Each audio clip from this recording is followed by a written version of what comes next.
3, 2, 1. Yippee-Ki-Yay, mother. Welcome to the party, pal. Welcome to another edition of Yippee-Ki-Yay Mother Podcast. Hello, everybody. It's John, and today I'm just the Cinemaniac. I just got home from watching Oppenheimer, and I wanted to give you my initial thoughts on that film in a little 10ish-minute review. And if you enjoy it, please subscribe, hit the notification button, and as always, smash that like button. Okay, what do I think? First, I saw it in IMAX, and it's a beautifully shot film. Christopher Nolan really knows how to make a movie. There is no doubt about that. I'm not crazy about all of his stuff. Tenet, I was not a big fan of, but the guy can make a movie. This movie was 3 hours, and it dragged a little bit, but I never really felt like, oh my God, how much time do I have left? So that didn't bother me. The performances in this film are just stellar, starting with Cillian Murphy as Oppenheimer, who I guess was eating almonds because the guy is whisper thin, much like Oppenheimer was, and he was fantastic throughout this movie.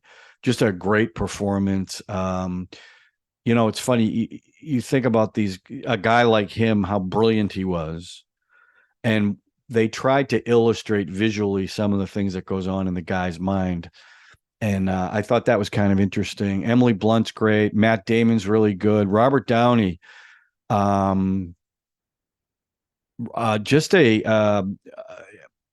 was really good in this because he starts off one way and ends up, and I'm not going to give anything away as far as performances go, but the way he played it for most of the film, and then how he plays it at the end, there's such a sharp contrast. And he looks a lot older. And obviously they made him up to look a lot older because he plays a real guy. But they jump back and forth, and they jump back. They show past scenes in black and white, which was kind of an interesting choice. But they do that throughout the movie. They keep flashing, time jumping throughout the film, which was an interesting thing they did. This movie had me, and I'll tell you the best scene in the movie to me is the Trinity stuff at Los Alamos, especially the bomb. That scene where they detonate the atomic bomb is an incredible scene. In fact, I have a few complaints about the movie, and one of them is the music, which is throughout the film, almost to the point where it's a little distracting. But in that scene, it's tense. The countdown's happening. They all have got the welder's glass, and they're lying down on mats. And they also don't know if this is going to detonate the atmosphere. So that's played really, really well. And when the actual bomb goes off, it's done in complete silence, which is amazing. And then you get the concussion blast. But at that point, they didn't have the music going. It was an amazing scene. Actually, the buildup at Los Alamos is, to me, that was the best part of the movie. But that one scene was pretty spectacular. And in IMAX, it just looked absolutely gorgeous. They also, another complaint they had, I've seen documentaries on Oppenheimer, and I know he was a brilliant guy, and he was a little bit off. You find out, and if you read anything about Oppenheimer, you know this. He supposedly tried to poison one of his professors. So he obviously had some mental issues. But in this, they do these scenes where he's kind of hallucinating. And I don't know, it just didn't work for me. Like there's two sex scenes, right? One of them, okay, it kind of made sense, but one just didn't. And I was thinking to myself, why is this in this scene? It made zero sense to me and pulled me right out of the scene. It just didn't. I didn't get it. So that didn't work. But I mean, it's one of these films. Like Rose didn't want to go to it. She says she's going to wait till it comes, to stream it. But this is a movie you got to see on a big screen. For that one scene. I mean, the rest of the movie, it really is no big deal to see it in IMAX. But that, when they detonated that bomb, that was something.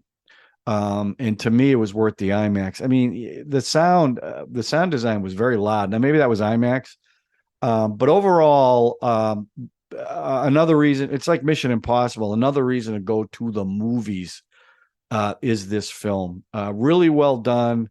And, if you know nothing about Oppenheimer and the bomb, I think it's very educational. There are some great documentaries. There's one I just watched on Netflix that's really good.